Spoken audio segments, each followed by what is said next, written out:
Texto 2 do capítulo 3 do livro A União Consciente com Deus. Título: Preocupar-se não é cura espiritual. Jesus ensinou: Não andeis cuidadosos quanto à vossa vida, pelo que haveis de comer ou pelo que haveis de beber, nem quanto ao vosso corpo, pelo que haveis de vestir. E todavia, quantos de nossos práticos mentais hoje em dia estão prontos e dispostos a uma tentativa para fazer uma demonstração de oferta de uma casa ou de um automóvel? Quantos pacientes pedem aos seus práticos para demonstrarem um apartamento ou uma casa para viverem, para conseguirem um marido ou se livrar de um? Não existe um prático de qualquer experiência que não tenha dito, às vezes, a bem triste experiência de pessoas que chegam a ele pedindo ajuda para obter um lar, um automóvel, um marido ou uma esposa. Toda a espécie de demonstração concebível. Até mesmo o mais alto nível desse tipo de prática é contra o ensinamento do Cristo. O ensinamento do Cristo é não cuidar de sua vida, do seu suprimento ou do seu vestuário. Jesus dá uma longa lista do que não pedir. Diz por quê e encerra com esta promessa: Mas vosso Pai sabe que haveis mister delas, e porque a vosso Pai agradou dar-vos o reino. Logo, ir para Deus com algum problema finito seria ir contra os ensinamentos do Mestre. Em Lucas, Jesus também disse: E qual de vós, sendo solícito, pode acrescentar um côvado à sua estatura? Quando você se sentar para pensar a fim de acrescentar alguma coisa a seu suprimento ou à sua saúde, você falhará.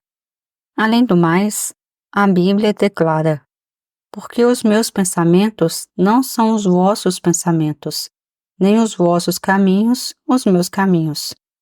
E, no entanto, pense em todos os metafísicos do mundo que acreditam que, se ele apenas pensar em direito, mantiver ou enviar um pensamento certo, este fará qualquer coisa por eles, ou por seus pacientes.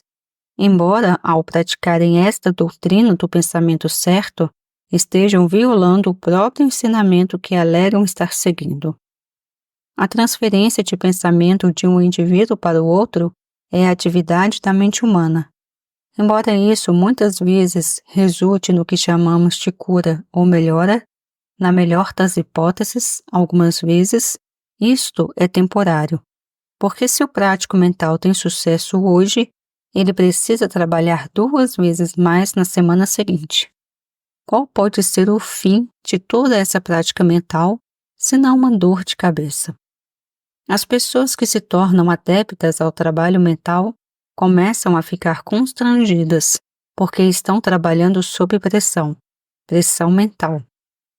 Alguns de vocês podem ter observado a reação dos que dão ou recebem tratamentos mentais.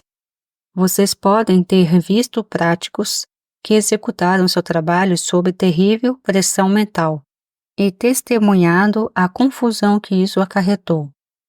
Durante meus 16 anos da prática da ciência cristã, observei que a prática mental era ali tão predominante como em outros movimentos metafísicos.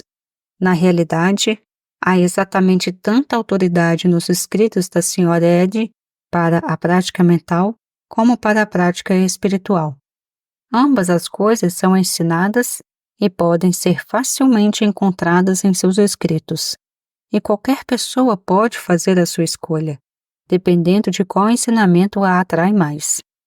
Embora eu nunca tenha sido capaz de fazer concessões à prática mental, tenho visto os resultados dos que deixaram submeter ao tratamento mental de outra pessoa, tornando-os apreensivos, dominando-os e às vezes quase controlando-os. Os que trabalham sem esse processo ativo de contínua formulação de pensamento permanecem relaxados.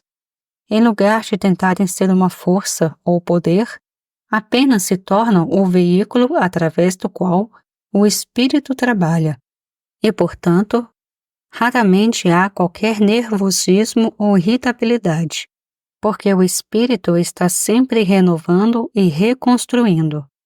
O espírito está fazendo o trabalho e não formulando pensamentos. Sob o domínio do espírito, dessa mente que estava em Cristo Jesus, seria impossível a quem quer que fosse violar sua integridade espiritual. Ninguém poderia enganar, fraudar ou ser infiel em seu dever para com o paciente, porque o espírito não lhe permitiria. Ele não lhe daria tal pensamento ou impulso.